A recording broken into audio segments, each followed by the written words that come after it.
The Prime Minister, of course, who has a direct connection with God,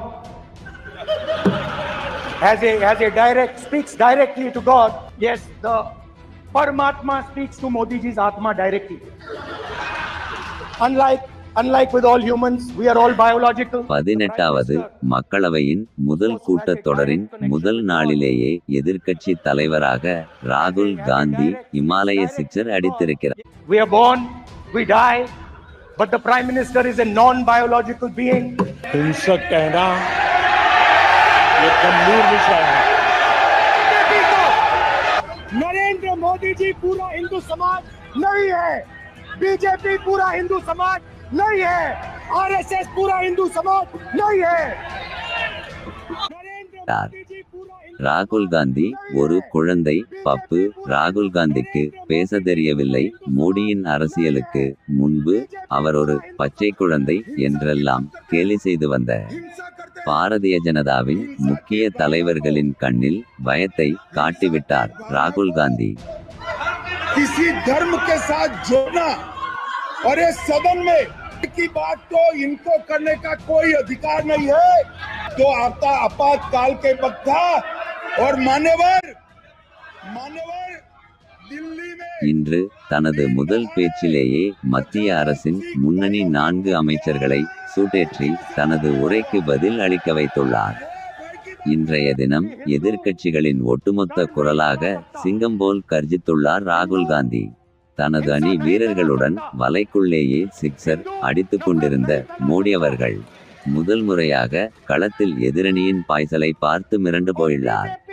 Narendra Modi ji पूरा हिंदू समाज नहीं है, बीजेपी पूरा हिंदू समाज नहीं है, आरएसएस पूरा हिंदू समाज नहीं है. உண்மையான இந்துக்கள் யார் என்றும் நீங்கள் எப்படிப்பட்ட இந்துக்கள் என்று மோடியின் முன்பே அவரிடம் பாய்ந்தார் ராகுல். அயோத்தியில் நீங்களேன் தோற்றீர்கள், அயோத்தி மக்கள் உங்களை ஏன் புறக்கணித்தார்கள் என்று கேள்வி எழுப்பி அதற்கான காரணங்களை வரிசையாக அடுக்கி அயோத்தியில் வெற்றி பெற்ற எம்பியை அழைத்து கைகுலுக்கி பாராட்டி ஆளுங்கட்சி அமைச்சர்களை சூடேற்றினார். சபாநாயகரை நோக்கி குற்றம் சாட்டிய ராகுல், பிரதமருக்கு ஒரு விதமாகவும் எதிர்க்கட்சி தலைவரான என்னிடம் ஒரு விதமாகவும் பாரபட்சத்துடன் நடந்து கொள்கிறீர்கள் என்று சபாநாயகரை விமர்சித்து எதிர்க்கட்சி உறுப்பினர்களின் ஒட்டுமொத்த கைதட்டலையும் பெற்றார்.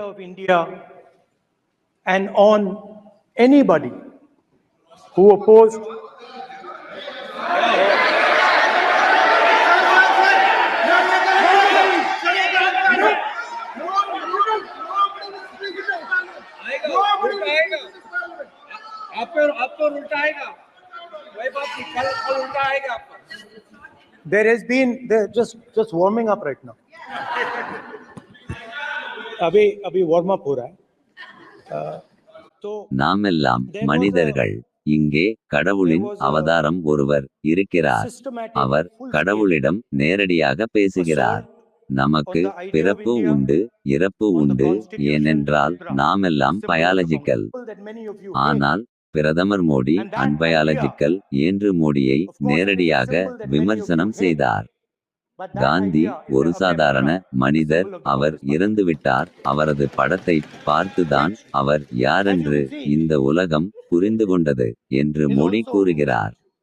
அவர் கருத்தை நாம் எப்படி புரிந்து கொள்வது? நீங்கள் எனக்கு பல்வேறு இடையூறுகளை கொடுத்தீர்கள். தேர்தலில் காங்கிரஸ் கட்சியை முடக்க முயற்சி செய்தீர்கள். எதிர்க்கட்சிகளின் குரல் வளையை நசுக்கினீர்கள்.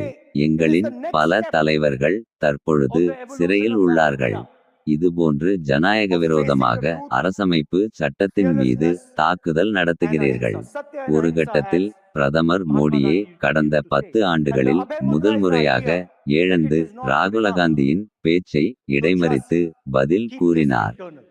அதில் ராகுல் இந்துக்களுக்கு விரோதமாக பேசுவதாகவும் இந்துக்கள் மனதை புண்படுத்திவிட்டதாகவும் அதற்கு அவர் மன்னிப்பு கோர வேண்டும் என்றும் மோடி பேசினார். அவரை தொடர்ந்து அமித்ஷா, ராஜ்நாத் சிங், நிர்மலா சீதாராமன் போன்ற முன்னணி 13 அமைச்சர்கள் தொடர்ந்து ராகுல் காந்தியின் பேச்சுக்கு பதில் அளித்துக் கொண்டிருந்தார்கள்.